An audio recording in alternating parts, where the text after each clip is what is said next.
Good afternoon, everybody. Happy Monday. Welcome into another edition of the Big Man on Campus podcast.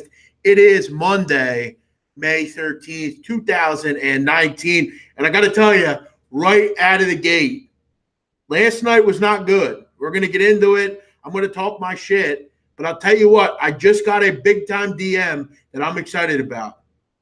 And it might just cap off a long and storied career for the big man on campus. Let me just tell you that.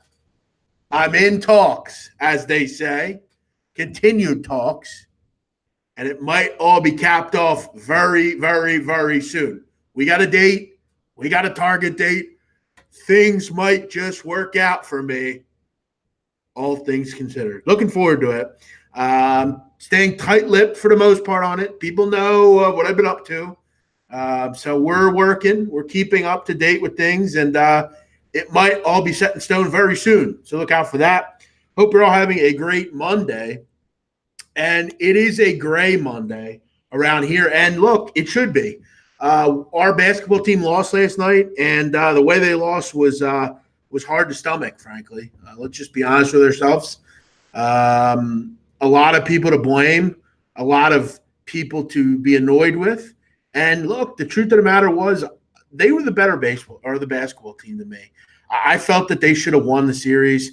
I thought they were the better team. But again, you cannot allow a team to grab 15 or 16 or 17 offensive rebounds and expect to win the game. We can blame all we want. Again, people coming into my mentions saying, how do you blame Brett Brown last night? Well, I don't know, because in 3 straight possessions, they didn't even get a shot off, for the fact that all year this guy's had trouble. This guy's not a good coach. It's not just last night, but the truth of the matter is you didn't get any further this series than you did last year. And that's why Brett Brown is under the microscope, and that's why Brett Brown needs to go. But we'll get into that and everything. Hope everyone's having an enjoyable Monday. Rainy. It's literally rains all the time. I don't know about where you are, but around here, it is rainy. And it's cold, too. I mean, it's in the high 40s, low 50s. It's nippy out. But looks as if the week's going to get a little better, and things are looking up. So what we'll do today, guys, we'll do some recap. We'll talk about some things. We'll go through some baseball. And we'll try to find some value. Not a ton of games tonight, not a ton to really sink your teeth into, but there are some things we can keep abreast to and try to figure out. If you're out there, please hit the like button. As always, retweet the show. I appreciate all of you for coming in here and checking out the show. I actually, first of all, before we do anything, I want to shout out, I don't know who the listener was, but I remember last week or the week before, somebody asked me about John Beilein, and John Beilein being the next coach of, I want to say, the Lakers. This was before they had hired Frank Vogel, and I wrote them off. I told them that there was no way that was happening.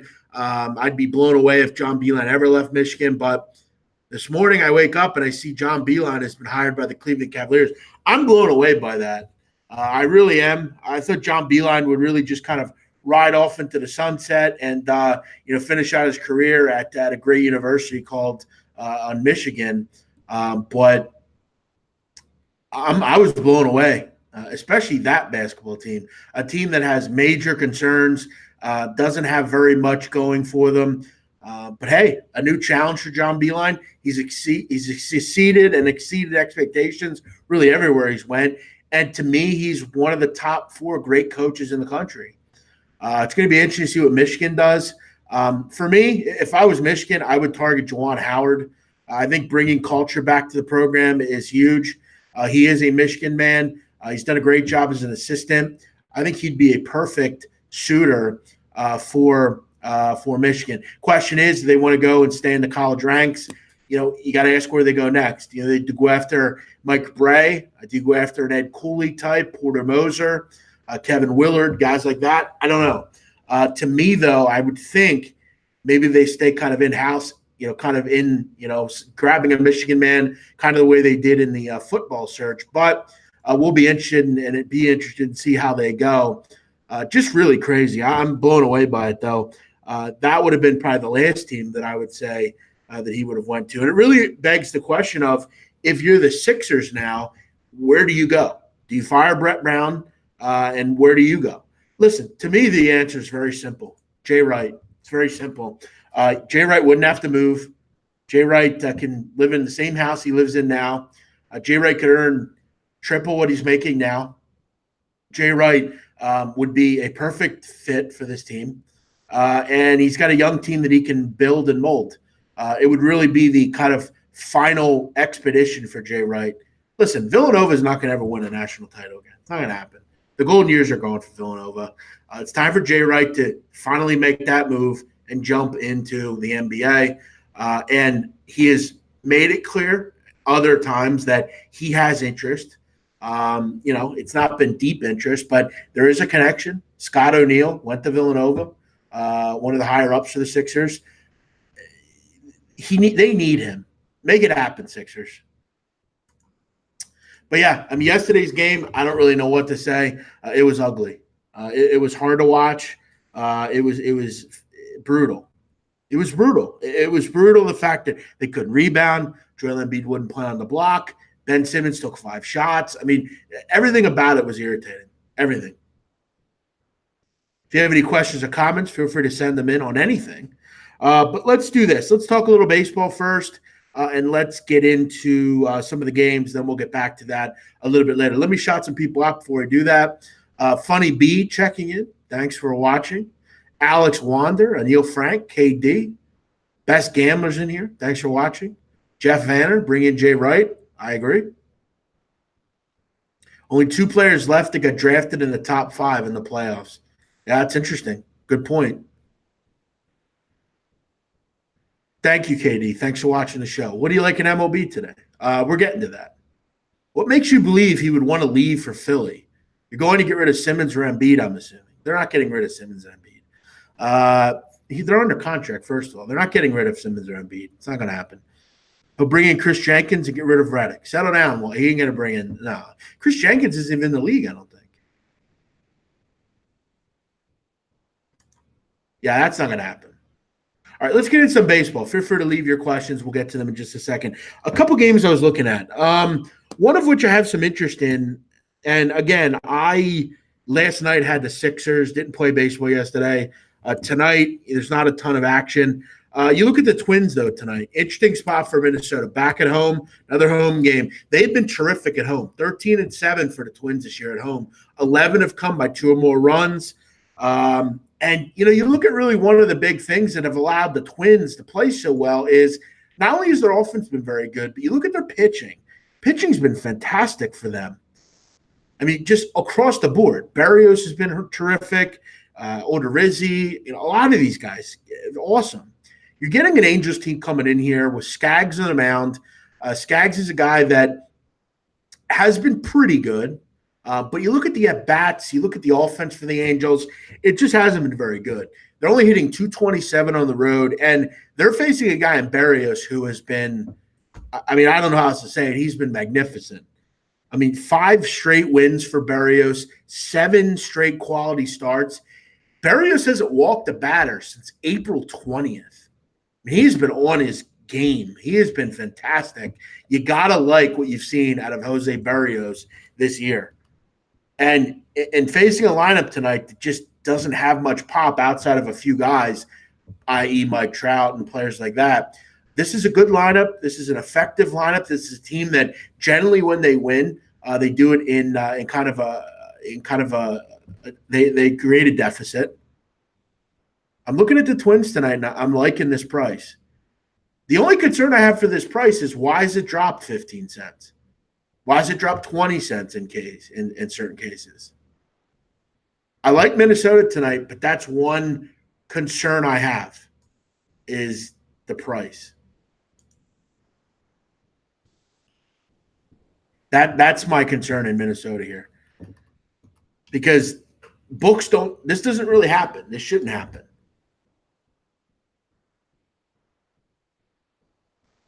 $140 on a money line here. You look at the run line, you're getting some nice plus money back. Again, when the Twins are at home and they win, they're normally winning by margin.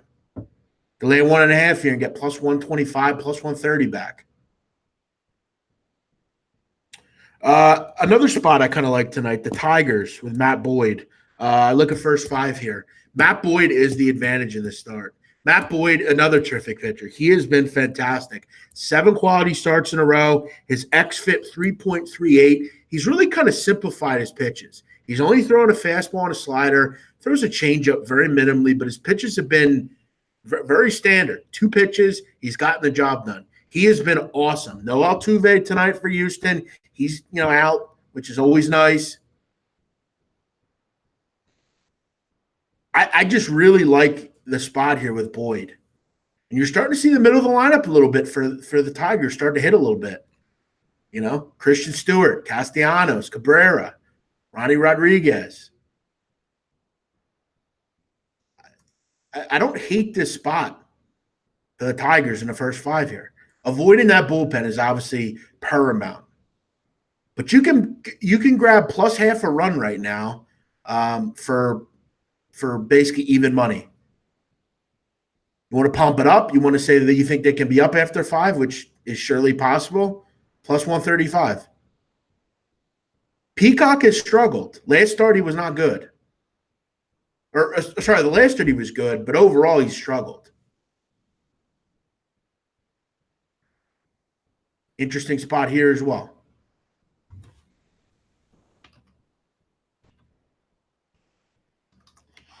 Someone asked about the Brewers and the Phillies. I'm not running to the window to grab the Brewers here. I think the price, obviously, you look at it and say, well, it's the Brewers or, whatever. But Aaron Nola, I think, is starting to look better. And this Milwaukee team, I don't really want much to do with on the road. I mean, Milwaukee's 8-10 on the road, hitting .218. They've scored 2 runs over the last 2 games. This Milwaukee team's struggling right now. I watched them on Saturday. I don't know how I get into it, but I get into this I didn't want to stop watching that Cubs-Milwaukee game. I was kind of just enamored by it. There wasn't anything else on. They were hard to watch at the plate. They were really hard to watch at the plate. They can't score runs right now, and they're not hitting on the road. Do I want to back and lay it with the Phillies here? No, not particularly, but I'm not looking to bet on the Brewers here. Until they start to do something on the road, I'm not really too interested. This is kind of just something I wanted to point out to everybody. I'm not a big fan, and again, we don't have it often, but generally I don't like grabbing pitchers off really good performances, i.e., shutouts or complete games or 115 pitches. I especially don't like to back pitchers off complete game or off no-hitters. And you have that tonight with Michael Fiers. Here's what I do want to mention and where I might go with this. It's important to mention since 2018, I found this recently, since 2018, the Oakland A's have been the most profitable team in the MLB against left-handed pitching. They're 40-29. That's almost 60% win percentage, and they're up over 11 units. So when they face lefties, they have been a very good play. And they're facing Kikuchi tonight, who, he struggled against right-handed hitters. This is a good spot for Oakland. Maybe a team total with Oakland. That's definitely something I would consider here. I just don't want to back. I'm just not into backing guys off like the no-hitter or like the really good game. But you have to think, Oakland's going to have a ton of confidence, especially Fiers coming off that complete game. You can grab 4.5, over 4.5 right now, bet online at plus 110. Might be a nice spot. Seattle is free fault. Seattle has been horrific since that 13-2 start. I think there's something like 7-19 since that start. I don't have the exact numbers, but they've been really, really, really bad. And a lot of it has been they can't get people out. Over the last 7 games, opponents are hitting almost 300 against them. This year, On base percentage, opponents are 328. Opponents hitting 265 as a whole. They just can't. I mean, and lately they can't hit. I mean, at home this year, Seattle's hitting 219. Right now, it's just really come undone for Seattle. The problem you have with a full game here for Oakland is I don't love their bullpen, and I don't love the Fire spot here. But I guess if you're going to back anyone, it's Mike Fiers because he's probably got a ton of confidence. And look, I don't have numbers to back up that you shouldn't back pitchers off quality performances, but the ability of Oakland to hit left-handed pitching is definitely worth it. And look, for the record, I mean, when you're talking about bullpens, I mean, Seattle's isn't great, but I mean, Oakland's isn't very good either. So, I mean, Oakland on the road, their bullpen ERA is over 5. So that's kind of my concern with Oakland full game. Team total might have some value here, banging them out when Oakland hits against a lefty. All right, a couple comments here. A lot of people coming in. Do I like the White Sox at home? No, not really. Brennan Cummings, what's happening? Thanks for watching, Flick. How you doing, Chris? Thanks for watching.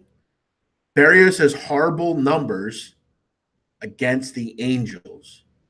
Okay, well, I mean, again, we can always try to figure it out and try to like look over things. I'm not really sure what you mean because like the current lineup, no one on this team has seen Berrios more than 6 times. I mean, again, this is something I want to kind of build on. We have to stop looking at career numbers with guys like Berrios against certain teams. First of all, they haven't pitched enough to really warrant it. The only people I care about from a who pitches against certain teams is if you have a guy that's pitched for a long time in the major leagues and he sees teams regularly. You know, let's say Sabathia against the Rays or Cologne against, I don't know, whoever he's on the team against. You know, I want to see a lot of appearances, 20 appearances or more, and I want them to be over the last 3 or 4 years. Listen, Berrios, I'm not really sure what you mean. No one on this team, as far as from a Berrios perspective, no one has seen him more than 6 times. So that means Ugats to me when you say that he has bad numbers. He doesn't have bad numbers. It's an equated average because you have a guy that's seen him, let's say, 3 times and he has 2 hits off him. So he's a 667 average. You know, the at-bat average against the Angels maybe isn't good. But you look at most players in the team. Lucroy's never seen him. Cozart's seen him twice. Cole Calhoun's seen him 4 times. Goodwin's seen him 4 times. Mike Trout's seen him 1 time. Pujols 3 times. Kevin Smith seen him 3 times. Andrelton Simmons is the highest at-bat against Berrios. Andrelton Simmons has seen Berrios 6 times. He has a batting average of 333. So he's 2 for 6. And what these stats sometimes do is they just take a cumulative average of the team. So it says like, the Angels are hitting 500 against Berrios. Well, yeah, but I mean, only 2 people have seen him, or vice versa. So you have to more or less look deeper in to what you're looking at there. Berrios does not have horrible numbers against the Angels. Now, if you were to say to me, big man, he's seen every batter 25 times and they're hitting 250 and above everybody, then I would say, okay, you have a really good opinion there. I'm not, again, if that's how you cap and that's what you want to look at, that's fine. I'm just telling you, I don't think that's a feasible way to look at the numbers. Just my opinion. Will the Yankees get their game in? I can't think. I mean, it's not raining here much anymore, but I know up in New York, I think it's been a heavy driving rain all day, and I think it still is. I don't know. I can't answer that. The game doesn't go till an hour from now, over an hour from now. You know, maybe it's delayed an hour. I think they'll get it in. Rain looks to be kind of dissipating, let's say. I think they will. Big man, if you had a bankroll of 97.50 on May 1st, would you bet $100 a game, or would you go high volume like 25 bets a day at $5 a pop? No, I would never go high volume. That's just not how I do things. It's hard to win five bets, let alone 25. It's hard to win one bet, let alone five. I would dissipate the amount of bets you're making, and I would find a bet or two like a day, pump it up. I don't even know if I'd bet $100 a game, but yeah, look again. I would probably say I would bet one or two games tonight, especially with baseball. A lot of variance in baseball. Brewers are tired. Extra innings on Saturday, played late on Sunday, and then travel. Good point. I think a lot of people are going to get kind of suckered in to betting that there. Nice plus money price. But when you peel back the onion on the Brewers, they have not been good on the road. They don't hit. This is probably a real good spot for Aaron Nola to kind of get it going tonight. So, yeah, for me, I would probably lay the 147 here. I think the Phillies get on track tonight. And you look at Freddie Peralta, he has been horrific. He has been horrific. 5 starts, an ERA over 8. Whips high, not going deep into games. This is going to be another bullpen game for them. And you look at Nola, I mean, again, he's really starting to look up. There's 3 starts, 19 innings. He's given up 3 earned runs. And he struck out 17. He is getting going. Play of the day tonight, Phillies. They're going to get the job done tonight. Really like this one.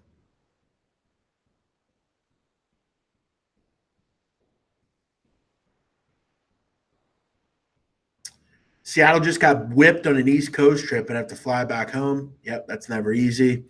Kikuchi's been really good the last 2 starts. Yeah, but again, he's a lefty, and Oakland hits lefties. But yeah, I mean, I wasn't in love with any side there.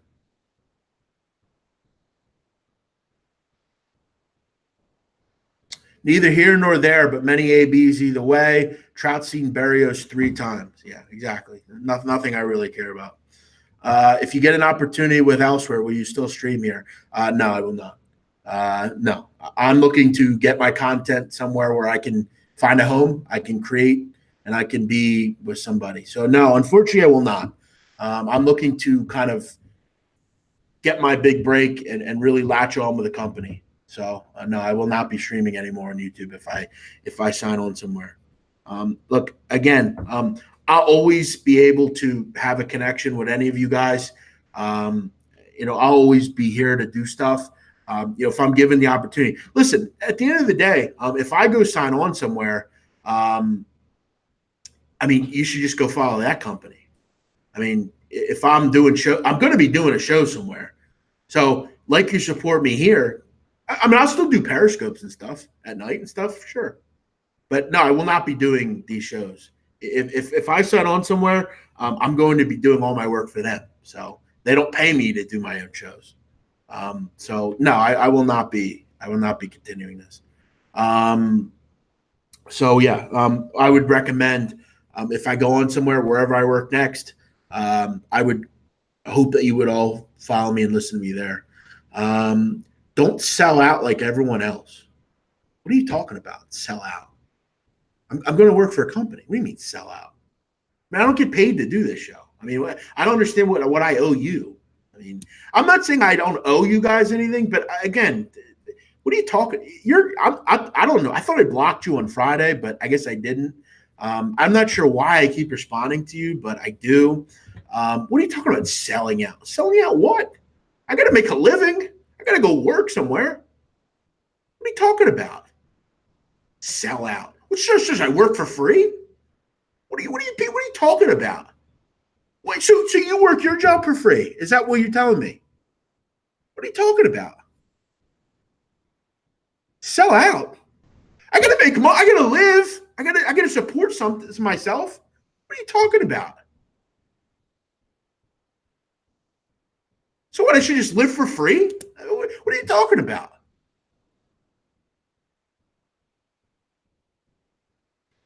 Odd comment. I'm blown away at some of these people in here. I'm blown away. So you're going to tell me I should not do stuff so I can do a YouTube show for you. I do the show because I give back to people. I like to provide content. Eventually, if I don't latch on somewhere, I'm going to charge for these shows. I do a lot of work on these shows. What do you think? I just sit down and all the info's here? I gotta get it all written down. I sit here all day and do stuff. All these previews I'm gonna do for college football. All this stuff that I want to do down there. It's not easy to do all this stuff, guys. And frankly, the fact that I don't charge anything now for this show is I think pretty crazy. I mean, I do 35, 40 shows a month, an hour every show. Plus, I spend 3 or 4 hours a day putting all this stuff together. NBA draft, NFL draft, college football previews, all that stuff. It's not selling out to go make money. We have to stop thinking in this business that everything's free and you can just use people because you don't have the time to do the info. So you just use other people. I will go to people that do stuff for free and say, I think you're hurting yourself. There's no honor among thieves. I mean, to just do stuff for people and not get anything out of it, that's not fair. I mean, how are you going to belittle someone for going and trying to get a bag somewhere? I mean, whatever your job is, I wouldn't ask you to work for free. If you work on my car and inspect my car, I'm not just going to expect you to do it for free. You got to make a living. One of the oddest comments I've ever seen on here. One of the oddest.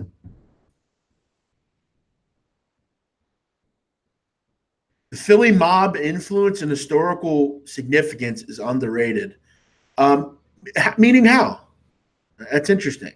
Meaning how? Like influence from what perspective? Because I mean, I guess, but then I don't think they really shaped like the American mob, really. I mean, like I guess like if you're talking about like Angelo Bruno, but like I guess that's an interesting comment, Jeff. Right? Expand on that. I'm interested in what you mean by that. I always support you. Thank you, Corey. Appreciate that. You should charge people to watch them play. Yeah, exactly. Good point, Artez. Great point.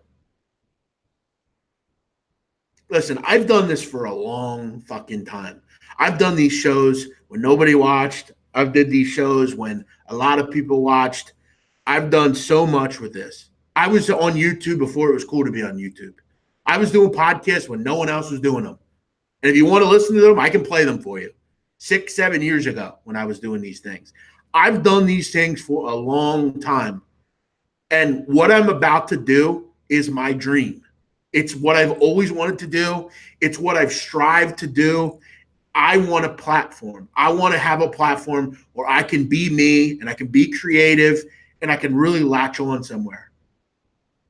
And if you can't look at that and not say good for him, then I don't know what to tell you.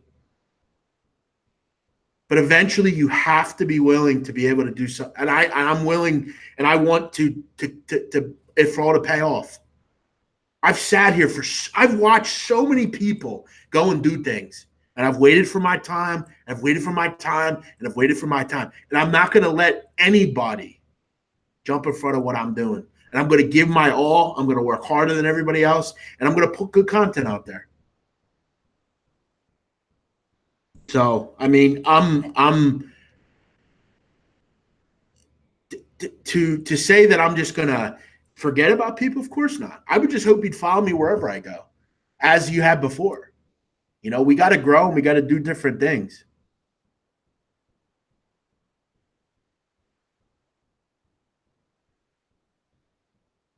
I'm not gonna, and you know what? Wherever I go, if I go to Barstool, not everyone's gonna like me. In fact, there's gonna be a lot of people that don't like me. But all I can do is be me. All I can do is be real with shit. And that's, I think, what people in a way respect about me. I'm going to tell you how I feel. minus whatever. I'm not going to tell you what you want to hear just because you want to hear it. And that's why I like a company like that, because they're willing to let me be me. And I'm going to get shit. I'm going to get shit like I get now. And I'm going to be the same way. Is it going to bother me when I give a pick out that loses? Sure. But I do know that I'm just going to work harder than a lot of other people. And to give that platform for someone to believe that, I have so many fucking ideas in my head about what I can do. You know, I just the time is now. The possibilities are endless with what I'm trying to do. And you know, you just find that you got to find that thing that allows you to do that. So I'm not going to feel bad because I'm not going to be able to do a YouTube show anymore. I'm sorry. I mean, I got to do what I got to do. For some listeners, turning a camera on your face and trying talking about leans and thoughts is difficult. Yeah, it is. It's real difficult.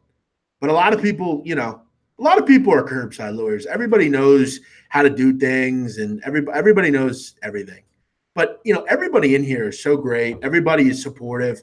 Everybody, loves, just kind of chatting about stuff. And look, I've gotten so many negative responses in my career. You're a fat fuck. You don't know anything. You suck. Your hair sucks. You're ugly.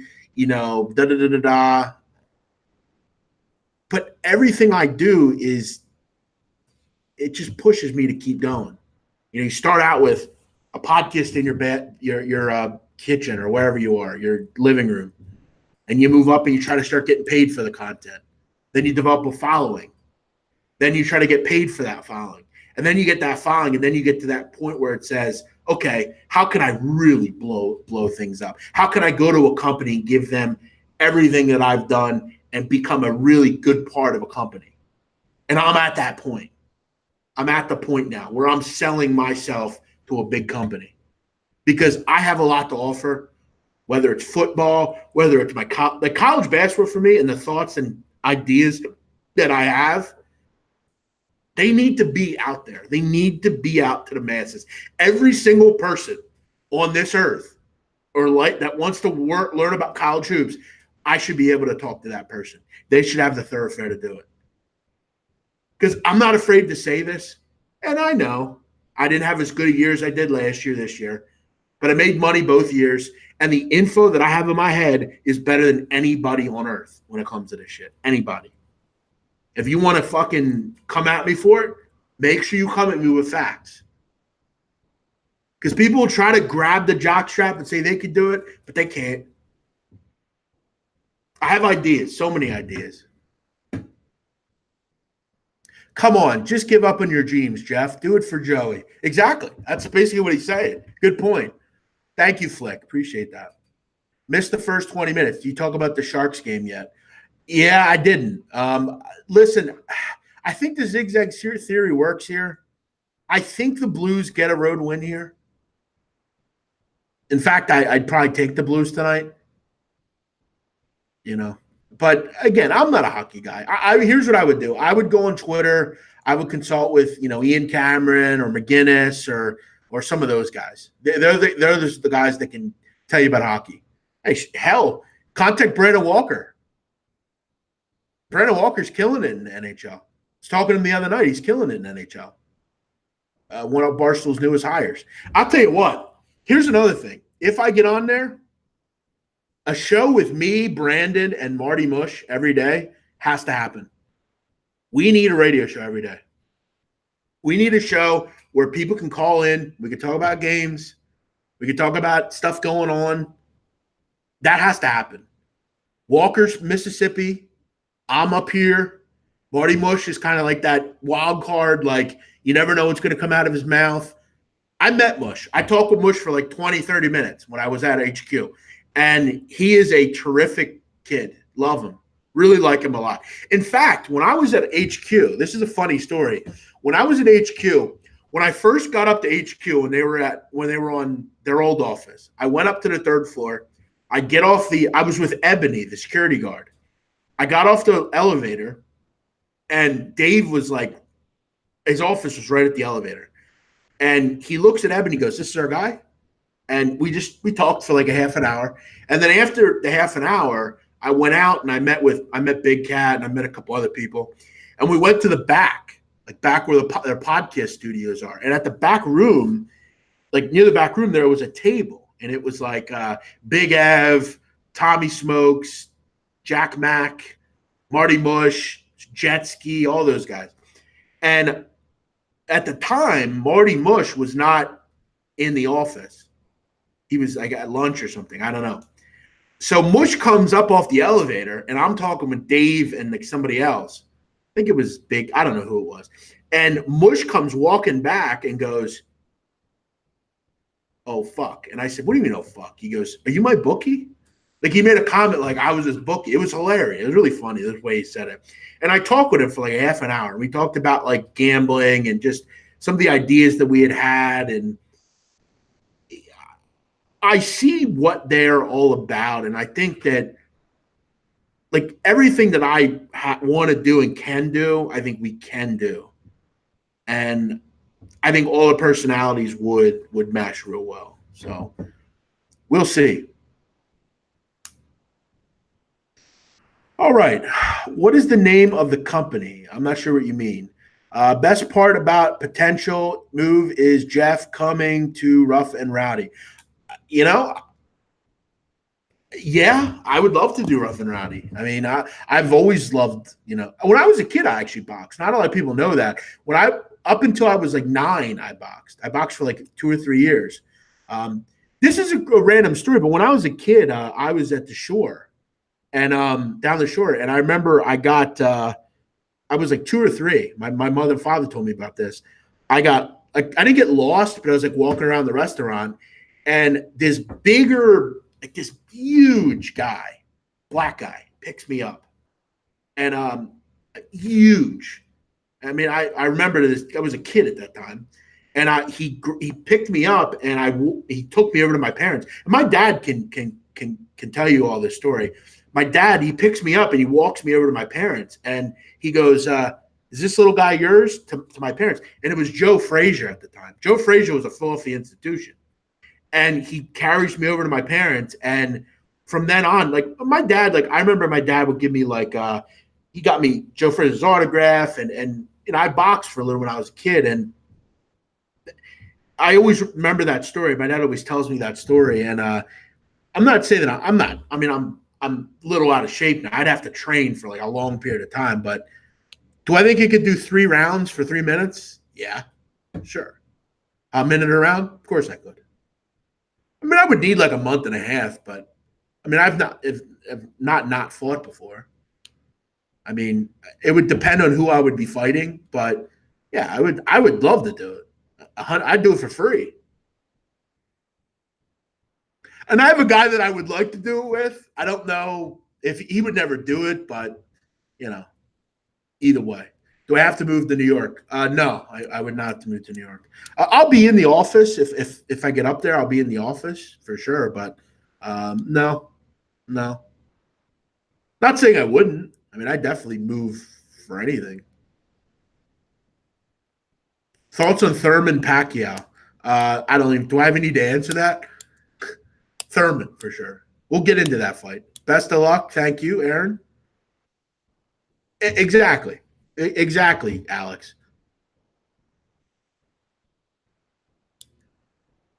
Oh, you think the old guy can beat the young kid? I don't know about that, Dexter. Seems a little bit too positive to me.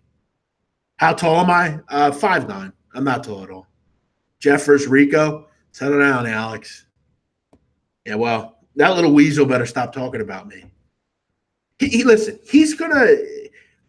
When I have the platform, it's all gonna go down with him and I. Trust me. It's all gonna go down with him and I. Trust me. I just let him talk. Just let him dig his grave, dig his grave, dig his grave. Because I don't have the platform to do it yet, but I will. I'll have it. And when he meets me as a match, he's gonna have issues because I could talk like him. I could talk better than he can, and I have some ammo in him that he doesn't know that I have, but I have it.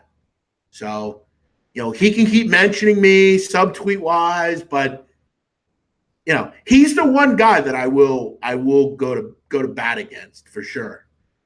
And everybody knows how I feel about him now. So, and you know what's crazy? I used to like him actually. I was a big fan of his. In fact, when I used to do shows at SBR, I wanted to get him on to do some college football stuff because he has like a newsletter. But he started acting like a real prick to me. Started to act like he was, too cool for me, and he started acting stupid. So it's all right. He can say what he's got to say. But notice he talks about me. I don't ever bring him up. So, I mean, Terry can keep talking all he wants, but he's the one talking about me. And I have very little platform. I have the platform that I've created, but his platform is bigger than mine. Notice he never mentions me by name, though. Notice that. He never says my name. He always refers to how I look. He never mentions me by name. Box Tweety Dimes? I wouldn't box Tweety Dimes. Listen, I've talked about Tweety. I deep down have no issue with him. I think a lot of people on the internet just say I say things when I really don't. So, I mean, the internet can really do whatever they want. So, I have no issue with him. I wish him the best. He can think that I said certain things, but I didn't. Have I said things in the past that maybe were a little mean? Yeah, but I'm not. I have no ill will against him. I wish him the best. Or am I in the running? I'm trying to grow my platform. Put it that way, Maddie. We're working on some things. Got some good news. So when it's all officials, you all will know.